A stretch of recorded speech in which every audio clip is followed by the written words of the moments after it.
সোনার পুতুল, এটা আমার সোনার পুতুল। কারা এই কাম করছে গো, কারা এই কাম করছে?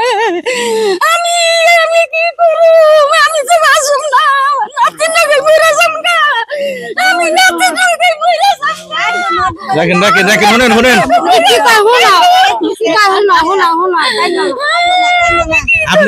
আপনার নাতি কি, আপনার নাতি যেন থেকে ফিরে গেছে, কতটুকু ভিতরে আছেন বনের ভিতরে? হ্যাঁ, আমি তো জায়গা হাত পড়ে লয়ে গেছি গো বাবা, আমি জায়গা হাত পড়ে গেছি। আমার সোনার সানি আনসার, আমার সোনার সানি আনসার, আল্লাহ তুমি আমার উপরে আছে। আল্লাহ আল্লাহ আছে, হেডে হেডে কেন দেন না, কেন দেন না। আল্লাহ বাঁচিয়ে রাখছে। আসসালামু আলাইকুম। আমরা এখন আছি গলাচিপা বনের ভিতর, গাজীপুর জেলার কালিয়াকৈর উপজেলার মধ্যপাড়া ইউনিয়নের গলাচিপা বন। আপনারা জানেন কিছুদিন আগেই গত বৃহস্পতিবার 16 তারিখে একটা ভিডিও, আমার লাইভ একটা ভিডিও ভাইরাল হয়। এই যে রুবেল, তাকে একটু দেখেন আপনারা। এই রুবেলকে নিয়ে আমি একটা লাইভ করেছিলাম। এই রুবেলকে এইখানে কিছু মানুষ, এই গলাচিপা গভীর বন, এখানে কিন্তু রাস্তায় থেকে প্রায় 2 কিলোমিটার ভিতরে আমরা আইছি। এখানে জনমানব শূন্য, এখানে আশেপাশে একটা শিয়াল ছাড়া, বনের পশু পাখি ছাড়া এখানে কিছুই কেউ কখনো আসে না। সেই রুবেলকে এখান থেকে যখন উদ্ধার করি আমরা, সেই উদ্ধারের একটা ভিডিও আপনারা দেখেন আগে।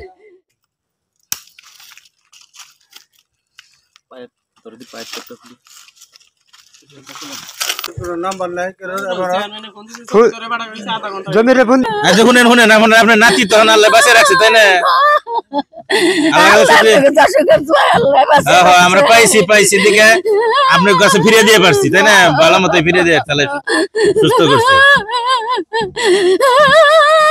আপনার কি ছেলের ঘরে নাতি? ছেলের ঘরে নাতি, একটা নাতি আর নাই, আর একটা মেয়ে বিয়ে দিছি, আর একটা মেয়ে বিয়ে দিছি। মানে এই কাজ কেরা করছে আপনি জানেন? আমি তার বিচার চাই, আমি তাকে বিচার চাই। আচ্ছা শুনেন, মামলা হয়েছে, পুলিশ অবশ্য তদন্ত করে এটা বের করবো, ঠিক আছে, দোষী। তারপরে তার বাবার কাছে আমরা তাকে বুঝিয়ে দিই, আপনার ছেলেরে বুঝিয়ে দিলাম আমরা নারসালা বাজারে। তারপরে কই নিয়ে গেলেন? আমি মেডিকেলে নিলাম সদরে, আগে নিয়েছিলাম মডার্নে, তারপর সদরে, কালিয়াকৈর উপজেলায়। উপজেলায় নিয়ে গেলেন, তারপর 2 দিন চিকিৎসা করার পর গতকাল নিয়ে আসেন না? গতকাল নিয়ে আসছি। এখন তারপরে কি করলেন? মামলা করছেন? মামলা করছি, হ্যাঁ। আপনি কারো নাম উল্লেখ করছেন মামলায়? হ্যাঁ, উল্লেখ করছি। আচ্ছা, সে মামলা করেছে, এই বিষয়টা আইন শৃঙ্খলার বিষয়, আইন শৃঙ্খলা বাহিনীর বিষয়, অত্যন্ত দক্ষ আইন শৃঙ্খলা বাহিনী অবশ্যই তদন্ত করে সে বিষয় খুঁজে বের করবে। সে বিষয়ে আমরা এখন কথা বলবো না, এটা আইন শৃঙ্খলা বাহিনীর সম্পূর্ণ বিষয়। আমরা রুবেলের সাথে একটু কথা বলবো। এই যে রুবেল, আপনার নিয়ে আমি একটা লাইভ করেছিলাম, আমার কথা তার আপনার মনে নাই? পরে লাইভ দেখছেন ওইটা? হ্যাঁ, দেখছি। দেখছেন? আচ্ছা, কি ঘটনা ঘটছিল একটু বলেন তো। আমি প্রতিদিনের মতো অফিস থেকে বের হয়ে আমার মার্কেটে যাচ্ছিলাম। মার্কেটে যাওয়ার পরে আমি 4টা দোকানে কালেকশন করি। কালেকশন করার পরে আমি রাস্তা দিয়ে, মানে আমার মার্কেট হচ্ছে পাশা গেট, আমি পাশা গেটের বাইরেও আমার 4টা দোকান আছে। ওই 4টা দোকান কালেকশন করে আসতেছিলাম রাস্তা দিয়ে পাশা গেটের দিকে। ওই অবস্থায় আমারে মানে একজন লোকে প্রথমে মুখে রুমাল ধরে, আর 2-3 জন মিলে টানা হেঁচড়া করে সিএনজির ভিতর উঠানোর পরে ওনাদের নাম প্রকাশ করছে যে আমাদের কাজ শেষ, তারপরে যা করার ওনারা করবে। লোক করছে, হ্যাঁ, আমি জানি না, কারণ আমি অজ্ঞাত অবস্থায় আছিলাম। হ্যাঁ, কানে শুনছি শুধু। তারপরে আমি আর কিছু বলতে পারলাম না, কোথায় নিছে কি করছে কিছুই জানি না। তারপরে এইখানে এখানে কিন্তু দেখেন, আমরা কিন্তু অনেক লোক এই বনের ভিতরে সেই মানে স্পটটা দেখার জন্য আসছে। তারপর আপনি এই রুবেলটা কিভাবে পান এখানে? ওরে কিভাবে পাইছি? যেমন আপনার নাম কি? আমার নাম সালেহা। সালেহা, বাড়ি কোথায়? ওই বাগানবাড়ি। বাগানবাড়ি। আপনি কিভাবে পাইলেন এনে? আমি পাতা ঝাড়ু দিছি, পাতা বর্ম বস্তায়, আমার পলায়, আমি একলা দিকে আমার পলায় এবার আমার লগাইছি।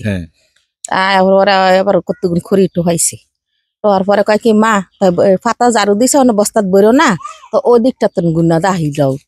আমি কি তুই যা, আমি যাই তার মুনা। তারপরে কয় কি, আহো, আমার ভয় লাগে, তুমি আহো।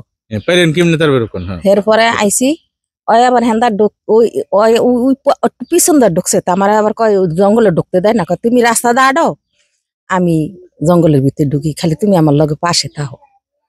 এই ওই যাইছে হন্দা, আমি আবার একটু এমনি আগে আইছি, ওই হন্দা ঢুকছে। তাহলে আমি দেখি কি এই এমন করে চাইছি, এখন দেখি কি এমনি বান্ধা হইয়া রয়েছে। হ্যাঁ, এই যে এমনি শীতে পড়ে রয়েছে, যেমন আর কি কোনো দম দুম নাই, এরকম আর কি দেখা যায়। আর আমি আবার কই, স্বামী বাবা আমাকে আর খড়ি টহন লাগবো না, কে আর মারফুট জানি হালাই থেকে গেছে।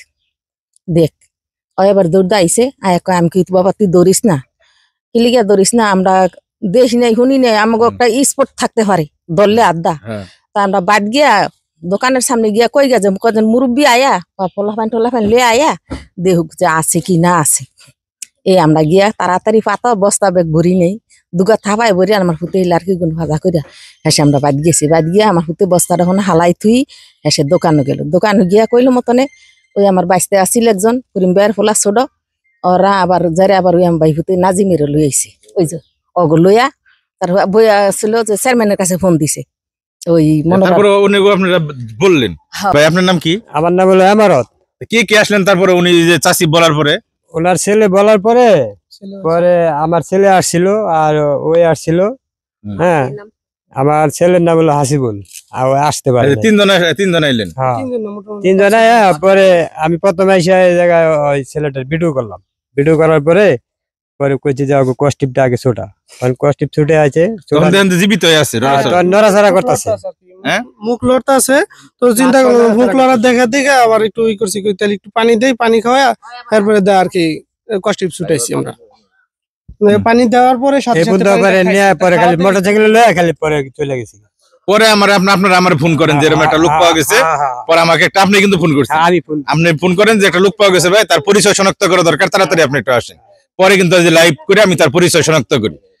তদন্তের স্বার্থে আমরা মামলায় যে কিছু নাম এসেছে সেই নামগুলো আমরা এখন উল্লেখ করব না, আর অনেক কিছু আমরা উল্লেখ করতেছি না, কারণ আইন শৃঙ্খলার বাহিনীর বিষয়। একটু রুবেলকে আমি শেষমেশ একটি প্রশ্ন করতে চাই। রুবেল, এই যে ঘটনা, এই ঘটনা তুমি তো কাউকে পরিকল্পিতভাবে ফাঁসানোর জন্য এই কাজ করতেছো না বা বলতেছো না? না না, এটা আপনি আমরা তো আইন শৃঙ্খলা বাহিনী কিন্তু বর্তমানে খুবই দক্ষ। বাংলাদেশের আইন শৃঙ্খলা বাহিনী কিন্তু এগুলা সঠিক তদন্ত তারা করে বের করতে, তাদের কিন্তু ওয়ান্টুর ব্যাপার। এটা কিন্তু তুমি ঘটনা কি সত্য? সত্য, অবশ্যই আইন শৃঙ্খলা বাহিনী এটা খতিয়ে দেখবে। এখন তুমি কি চাও? এটা তদন্ত করে দেখুক আইন শৃঙ্খলা বাহিনী। আমি একটা অভিযোগ জানাইছি, এটা ওনারা দেখুক। আমি তো ঘটনা সত্য, এবং আপনারা তো সবাই দেখছেন আমার ঘটনা। ঠিক আছে, আমরা দেখছি, আমরা নিউজও করছি, তাকে তার বাবার কাছে দিয়ে দিয়েছিলাম। এখন আইন শৃঙ্খলা বাহিনীর, সম্পূর্ণ আইন শৃঙ্খলা বাহিনীর বিষয়, তারা তদন্ত করে সঠিক বিষয়টা তারা বের করবে। আপনার কি লাগে? আমার ভাইসা লাগে। আপন ভাতিজা? আপন ভাতিজা। এখন এই যে আপনারা যে মামলায় কিছু নামটা উল্লেখ করছেন, আপনারা কি মনে করতেছেন এরা এই কাজগুলা করছে? হ্যাঁ, আমরা তো যেটা ওর কথা যেটা শুনছি আমরা ওই পরিপ্রেক্ষিতে তো মামলাটা। এখন আমরা চাই যে ওর সাথে যেটা হয়েছে এই ধরনের কাজ যেন আর কারোর সাথে হয় না। আইন শৃঙ্খলা বাহিনী এরা এই জিনিসটা ঘুইটা গাইটা যেইখা যেটা সঠিক, এটা যেটা তাদের শাস্তি এটা আমরা দাবি করি। এই রুবেলের যে সাথে যে ঘটনাটা ঘটেছে, এটার আমরা প্রথমে লাইভ করে তার পরিচয় শনাক্তের জন্য লাইভ করছিলাম, কারণ আমাদের গাজীপুরে এই ধরনের ঘটনা হরহ ঘটে। বিশেষ করে এই গলাচিপা বনের আশেপাশে আমরা অনেকটাই এরকম উদ্ধার করে হাসপাতালে চিকিৎসা দিয়ে তার পরিবারের কাছে ফেরত দিয়েছি। আমরা বুঝেছিলাম যে এরকমই একটা ঘটনা, কিন্তু রুবেলকে উদ্ধার করার পরে তাৎক্ষণিক তার পরিবারের কাছে আমরা ফিরে দিতে সক্ষম হই। সে সুস্থ হয়ে তার পরিবারের কাছে বর্তমানে আছে। তার বাবা একটি মামলাও করেছে কালিয়াকৈর থানায়।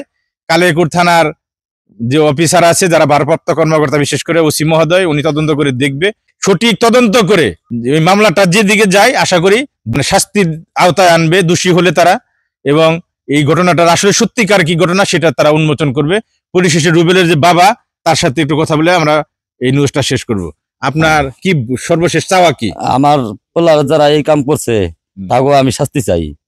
আমি ব্যাগের কাছে কই অনুরোধ করে যে এই আইনের মাধ্যমে আমার পোলারা যারা এই কাম করছে তাকেও আমি এই শাস্তি চাই। বিদায় নিচ্ছি, আমি জিয়া হাসান। আবার দেখা হবে অন্য কোনো নিউজে। আসসালামু আলাইকুম।